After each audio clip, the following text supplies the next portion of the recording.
안녕하세요. 오늘 분석해볼 기업은 한화 에어로스페이스입니다. 이 기업은 다양한 사업을 영위하고 있습니다. 항공 엔진부터 이제 방산, 시큐리티, 산업용 장비, IT 서비스, 항공우주 사업을 영위하고 있고요. 매출 비중의 경우 방산이 56%로 가장 크게 차지하고 있습니다. 그래서 이제 방산 대장주로 우리가 보시면 되겠고요. 자, 월봉으로 차트 보시면요, 이제 과거 흐름이 굉장히 좀 가파른 상승, 가파른 하락 이런 식으로 좀 진행이 많이 됐었어요. 하지만 이제 최근에 다시 한번 좀 가파르게 올라가고 있는 상황이 되겠고요. 요 기업 같은 경우는 이제 장기 투자는 조금 비추드려요. 왜 그러냐면 뭐 물론 구간을 잘 잡으면 장기 투자도 괜찮죠. 이렇게 구간 잘 잡으면 괜찮은데 리스크가 너무나도 크다는 거예요. 리스크가 한번 들어오기 시작하면 상당히 크다. 왜 그러냐면 이제 대외적인 이슈, 뭐 사회적인 이슈, 정책 관련해서 뭐 이런 것들에 너무 민감하게 반응을 하다 보니까 물론 회사는 성장을 잘 하고는 있지만 이런 리스크들이 너무 크기 때문에 너무나도 오랫동안 막 초장기 투자하시는 거 그런 거는 좀 개인적으로는 비추드립니다. 자, 그래서 여러분들 이렇게 좀 보시면 되겠고요. 다시 일봉으로 돌아가겠습니다. 최근의 상황 보시면 가파른 이제 상승세 이어지고 있습니다. 이제 추세적으로 굉장히 지금 오랫동안 올라가고 있고요. 얼마 전에는 신고가를 경신하기도 했죠. 이제 12만원 찍고서 다시 한번 조금 내려왔다가 다시 신고가 근처까지 올라오고 있는 최근의 상황 되겠습니다. 자, 이런 상황에서 이제 계속해서 우리가 올라갈 수 있는 여력이 있을지 아니면 지금은 너무 많이 올랐기 때문에 좀 조심을 해야 되는 구간일지 분석을 통해서 알아보도록 하겠고요. 자, 일단 지금 여러분들 대부분 다 수익 구간으로 판단이 되고 있습니다. 뭐 완전 극소수 여기 끝에서 들어가신 분들 제외하고는 다 이제 익절 구간이니까 일단 축하드리고 앞으로 또 어떻게 대응을 해야 될지 투자 전략까지도 함께 알아보도록 하겠습니다. 자, 이어서 수급 상황입니다. 이제 한 달 기준으로 봤을 때 개인과 기관이 팔았고요. 외국인이 사주고 있습니다. 다만 이제 개인이 좀 많이 팔았고 기관은 거의 약간 중립적인 느낌이 있어요.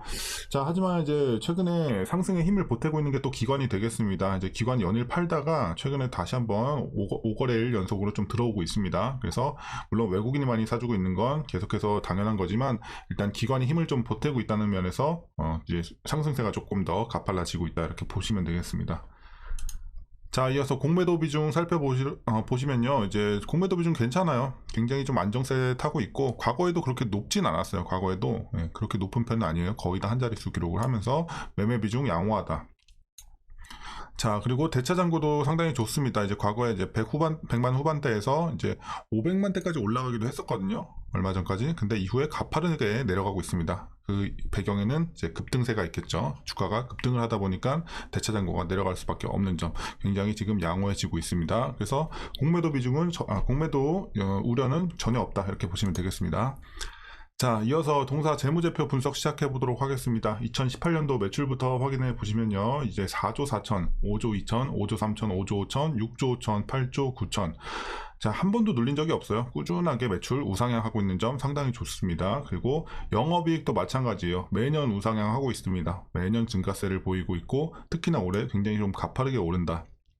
이런 특징이 있습니다. 자, 단기 순이익도 마찬가지인데요. 전반적으로 굉장히 좀 가파르게 오르고 있고 작년엔 좀 눌리긴 했어요. 작년엔 좀 눌렸다가 올해 다시 한번 최고점을 찍으면서 상당히 많이 올라오는 단기 순이익 되겠습니다. 그래서 일단 실적으로 봤을 때는 올해가 최고치다. 상당히 좋다. 그리고 올해 상당히 가파르게 올라간다. 이렇게 보시면 되겠습니다. 실적 좋고요. 자, 부채 비율 보시면 180, 200, 210, 180, 280, 260. 이 과거에 비해서는 좀 올라왔어요. 물론 과거에도 낮은 수준은 아니었어요. 거의 200을 근접했었고 올해는 이제 200 중반대를 넘어섰기 때문에 일단은 부채 부담은 좀 있습니다. 이런 점은 좀 아쉽지 않나? 그래도 일단 실적이 잘 받쳐주고 있기 때문에 우리가 뭐 우려할 정도는 아니다. 이렇게 보고는 있습니다. 하지만 이제 부채 부담은 좀 있다. 이렇게 판단하시면 되겠고요. 자, 이어서 이제 ROE 보시면요. 자, 사실 과거에는 좀 지지부진했어요. 뭐 1, 5, 4, 9 요때는 좀 괜찮았고 6, 뭐 이런 식으로 좀 전반적으로 지지부진했는데 올해 상당히 많이 올라갑니다. 22까지 올라가면서 ROE 자 많이 개선이 됐고 수익성이 그만큼 많이 좋아지고 있다. 이렇게 보시면 되겠습니다. 자, EPS도 마찬가지로 보시면 되겠습니다. 일단 작년에 순이익이 많이 눌렸기 때문에 이때만 제외하면 전반적으로 꾸준하게 올라주는 점. 특히나 굉장히 좀 가파른 폭이죠. 3,900에서 14,000까지 올라가니까요. 자, 이렇게 보시면 되겠고요. 자, 올해 배당 보시면 1033원 기대가 되고 있습니다. 작년과 비슷한 수준이 될 것 같고 이제 현재 종가 기준으로 계산을 해봤을 때 약 0.88% 나오고 있습니다.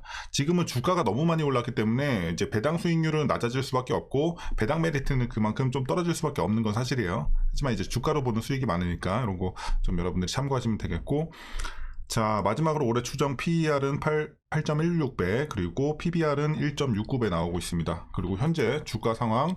자, 여러분들이 지금 딱 주가만 봤을 때는 고평가 같은데 지금 저평가 구간이에요. 여전히 저평가 구간이에요. 하지만 뭐 많이 저평가까지는 아니고 약간 싼 정도 보시면 되겠습니다. 살짝 저평가돼 있다. 이렇게 보시면 되겠습니다. 그만큼 실적이 너무 잘 나오기 때문에 보통 여기까지 올라가면 보통은 다 대부분 고평가거든요. 근데 저평가다. 이렇게 보시면 되겠습니다. 자, 이어서 하나 에어로스페이스 관련 이슈 한번 살펴보도록 하겠습니다. 먼저 1분기 실적 관련해서 한번 잠깐 짚어보면요. 전년 동기 대비해서 이제 매출은 65%가 뛰었고요. 그리고 영업이익은 385%가 뛰었습니다. 상당히 많이 뛰었죠. 그래서 1분기 굉장히 호실적이 나왔다. 그리고 최대 영업이익을 달성을 했다. 이렇게 참고하시면 되겠습니다. 자, 이렇게 실적이 좋았던 배경을 잠깐 보면요. 이제 동사는 최근 K9 자주포의 폴란드 수출과 지배구조 개편에 힘입어 주가가 계속해서 상승세를 보이고 있습니다.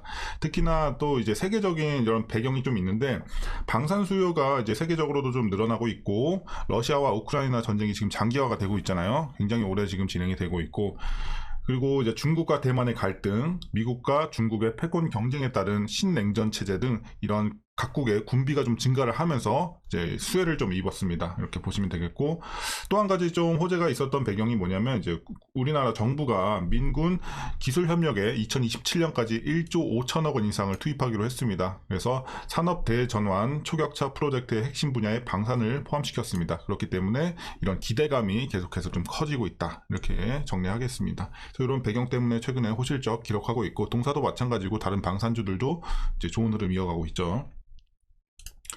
자, 그리고 지난해 폴란드와 대규모 수출 계약이 좀 부각이 됐었는데요. 루마니아를 비롯한 이제 여타 국가들의 높은 관심이 이어지고 있는 만큼 추가 수출 가능성까지도 이제 상존하고 있습니다. 이런 부분도 긍정적으로 우리가 볼 수 있겠고, 또한 여기다 더해서 이제 자동 장전, 사거리 연장 등을 위한 2차 성능 개량이 본격화되고 있기 때문에 이런 점도 긍정적으로 작용하겠습니다. 자, 이제 마지막 내용인데요. 전투 보병 장갑차 레드백에 대한 연내 수출 소식도 기대해 볼 만하다라는 내용입니다. 이제 얼마 전 누리호 3차 발사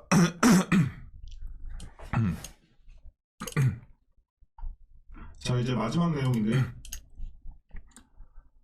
자, 이제 마지막 내용입니다. 전투 보병 장갑차 레드백에 대한 연내 수출 소식도 기대해 볼 만하다라는 내용인데요. 얼마 전 누리호 3차 발사 대성공과 함께 누리호 4차 발사부터 본격적인 체계 총조립 역할을 하게 될 이제 동사에 대한 기대감이 고조가 되고 있습니다. 액체 연료 기반의 발사체를 보유한 발사체 기술을 보유한 이제 동사는요, 이번 발사 성공으로 인해서 300톤급 1단 발사체에 대한 확실한 기술력을 확보했기 때문에 앞으로도 기대가 되고 있습니다. 물론 이제 4차 발사는 2025년 예정이 되어 있기 때문에 좀 먼 나라 얘기긴 하지만 앞으로도 좀 기대해 볼 만하다라는 이제 우리가 내용으로 보면 되겠습니다. 자, 최근의 이슈는 여기서 마무리하겠고요. 이제 마지막으로 여러분들 투자 전략 말씀드리면서 영상 마치도록 하겠습니다. 자, 일단 지금 신규 진입부터 말씀드리면요. 가능은 해요. 가능은 한데, 여전히 저평가 구간이라서 가능은 한데, 조금 조심해야 되지 않나, 신규 진입 같은 경우는. 그래서 웬만하면 조금 자제해 주시는 게 좋겠습니다. 그러니까 위험한 구간은 아니지만, 어쨌든 단기적으로 많이 올랐기 때문에, 조금의 리스크를 좀 껴안고 가야 된다는 점에서, 좀 부담은 있습니다. 그래서, 이렇게 메리트가 큰 구간은 아니다. 이렇게 보고 있습니다. 그래서 웬만하면 조금 다른 종목 보시는 게 좋을 것 같아요. 신규로 들어가기엔. 그리고, 이제 보유자분들 좀 대응하시면 좋겠는데요. 일단 보유자분들 어디까지 보시냐면요. 저는 먼저 목표가 말씀드리자면 13만 4천 원 보고 있습니다. 그래서 차트에 지금 표시는 힘든데 이제 13만 4천 원 이렇게 여러분들 기억하시면 되겠고요. 거기까지 이제 여러분들 최종으로 좀 보시되 일단은 지금 조금씩 비중은 줄여 가셔야 돼요. 지금은 한 절반 정도 해주시는 게 좋고 나머지 절반 비중은 한 13만 4천 원까지 한번 노려보시는 전략으로 말씀드리겠습니다. 그래서 물론 더 올라갈 수도 있어요. 하지만 어깨를 한 그 정도로 저는 보고 있어요. 항상 안전하게 익절하는 게 중요하다고 말씀드렸죠. 그래서 어깨를 한 13만 4천 원까지 보시면 좋을 것 같습니다. 자, 그래서 이제 지금은 뭐 위에서 물리신 분들은 거의 없죠. 여기 끝에서 물리신 분들. 그러니까 따로 뭐 대응 방법은 말씀 안 드려도 될 것 같습니다. 어쨌든 여러분들 수익 많이 나셨을 것 같은데 축하드리고요. 이제 추가적인 수익도 한번 노려보시면 좋을 것 같습니다. 자, 오늘 전략 여기까지 말씀드리겠습니다. 자, 오늘 영상도 조금이나마 유익하셨다면 구독과 좋아요도 한 번씩 부탁드리겠습니다. 자, 어쨌든 주말 잘 마무리하시고요. 다음 주 시장도 화이팅 하시길 바라겠습니다. 자, 오늘도 시청해주셔서 감사합니다.